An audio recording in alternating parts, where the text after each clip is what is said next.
Assalamualaikum warahmatullahi wabarakatuh. Halo teman-teman, jumpa lagi dengan saya Yuyun Nirwana Subair, mahasiswi pasca sarjana S3 Program Studi Ilmu Manajemen Universitas Haluoleo. Nah, pada kesempatan kali ini saya akan melanjutkan topik ketiga dari buku Wellen dan Hanger, yaitu analisis lingkungan eksternal. Presentasi ini masih merupakan tugas dari mata kuliah Manajemen Strategis dengan dosen pengampu Bapak Dr. Sujono SEMSI. Baik, selanjutnya kita akan membahas terkait dengan konsep dasar. Menurut Wellen dan Hanger, konsep dasar analisis lingkungan eksternal adalah proses sistematis untuk mengidentifikasi, mengevaluasi, dan memantau faktor-faktor di luar organisasi yang dapat mempengaruhi pencapaian tujuan dan kinerja suatu organisasi. Faktor-faktor ini berada di luar kendali, sehingga organisasi harus bersikap proaktif dan adaptif. Analisis ini merupakan komponen utama dalam manajemen strategis, karena strategi yang baik tidak hanya dibangun dari kekuatan internal organisasi, tetapi juga dari pemahaman mendalam terhadap peluang dan ancaman eksternal. Nah, analisis lingkungan eksternal bertujuan untuk mengidentifikasi peluang dan ancaman bagi organisasi. Wellen dan Hanger membagi lingkungan eksternal menjadi dua kategori utama, yaitu lingkungan makro dan lingkungan industri. Lingkungan makro adalah mencakup faktor-faktor eksternal yang lebih luas dan mempengaruhi seluruh industri atau sektor. Analisis ini biasanya menggunakan kerangka Pestel. Nah, ada 5 item utama di kerangka Pestel, yaitu yang pertama politik dan regulasi. Mencakup stabilitas politik, hukum, kebijakan pemerintah, perpajakan, dan regulasi industri. Yang kedua, ekonomi. Jadi faktor ekonomi termasuk pertumbuhan ekonomi, inflasi, suku bunga, pengangguran, dan daya beli konsumen. Adapun contoh implikasi strategisnya yaitu organisasi menyesuaikan strategi harga, produksi, dan investasi berdasarkan kondisi ekonomi. Contoh, dalam kondisi inflasi tinggi, perusahaan dapat menyesuaikan biaya produksi atau strategi diskon. Item yang ketiga yaitu sosial dan budaya, termasuk tren demografis, nilai masyarakat, gaya hidup, pendidikan, dan perilaku konsumen. Implikasi strategis, pemasaran dan produk harus menyesuaikan dengan perubahan preferensi dan kebutuhan pelanggan. Contoh, tren masyarakat peduli kesehatan mendorong produsen makanan menawarkan contoh-contoh suplai produk organik. Item keempat yaitu teknologi. Perkembangan teknologi baru, inovasi, dan adopsi teknologi oleh pelanggan. Implikasinya yaitu organisasi harus berinovasi untuk tetap kompetitif dan memanfaatkan teknologi untuk efisiensi operasional. Contoh, perusahaan retail berinvestasi dalam e-commerce dan sistem pembayaran digital. Selanjutnya, lingkungan alam. Lingkungan alam, beberapa faktor ekologis, ketersediaan sumber daya alam, perubahan iklim, dan isu keberlanjutan.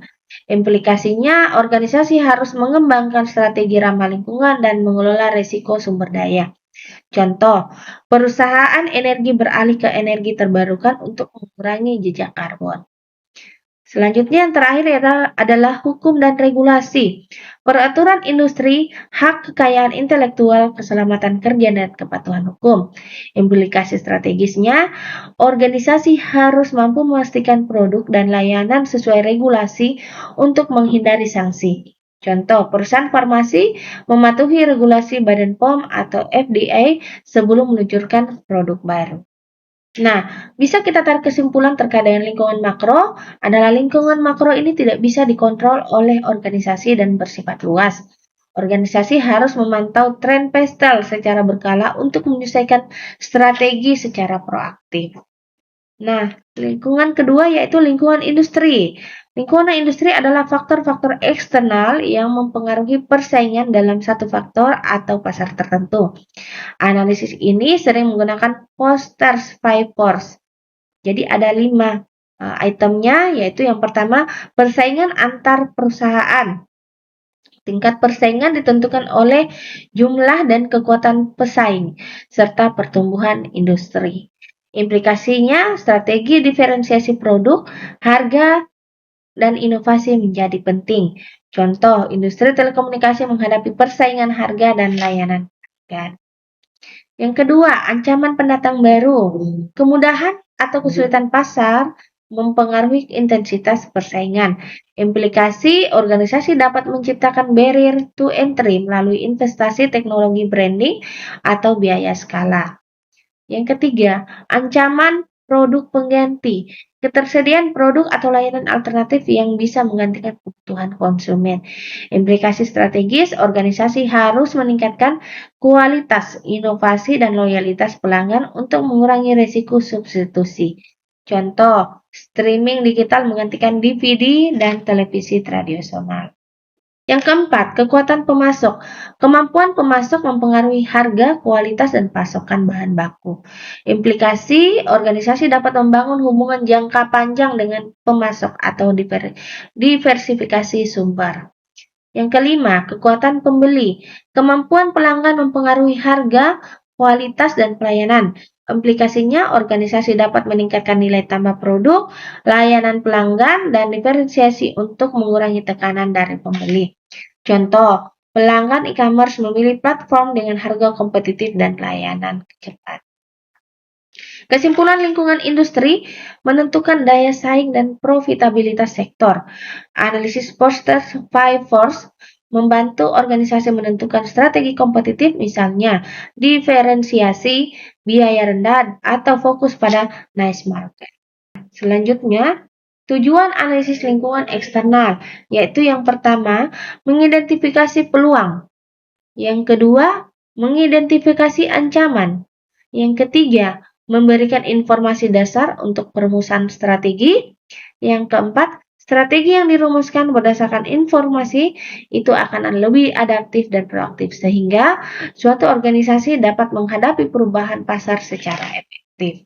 Nah, proses analisis lingkungan eksternal, yang pertama pemindaian lingkungan, yang kedua forecasting, yang ketiga asesmen, yang keempat respon strategis. Untuk respon strategis kita bisa mengambil contoh diverifikasi produk, inovasi teknologi, atau penyesuaian harga. Nah, dari persentase slide-slide sebelumnya, kita bisa menarik kesimpulan, yaitu yang pertama, kunci perumusan strategi proaktif, analisis lingkungan eksternal akan membantu organisasi mengantisipasi perubahan dan merumuskan strategi sebelum masalah muncul atau peluang hilang. Yang kedua, lingkungan dinamis. Faktor eksternal selalu berubah. Politik, ekonomi, teknologi, sosial, sehingga organisasi harus memantau secara terus-menerus untuk tetap kompetitif dan relevan. Yang terakhir, pendekatan terpadu, Pestel dan Portes Pipers menggabungkan analisis makro dan industri, memberi pandangan lengkap tentang peluang dan ancaman, sehingga memungkinkan strategi yang dilaksanakan oleh suatu organisasi akan nantinya lebih efektif dan adaptif. Terima kasih, sekian materi tentang analisis lingkungan eksternal yang berdasarkan buku Whelan dan Hanger di tahun 2018. Semoga materi ini bermanfaat bagi kita semua. Terima kasih, saya akhiri. Wabillahi taufiq wal hidayah. Wassalamualaikum warahmatullahi wabarakatuh.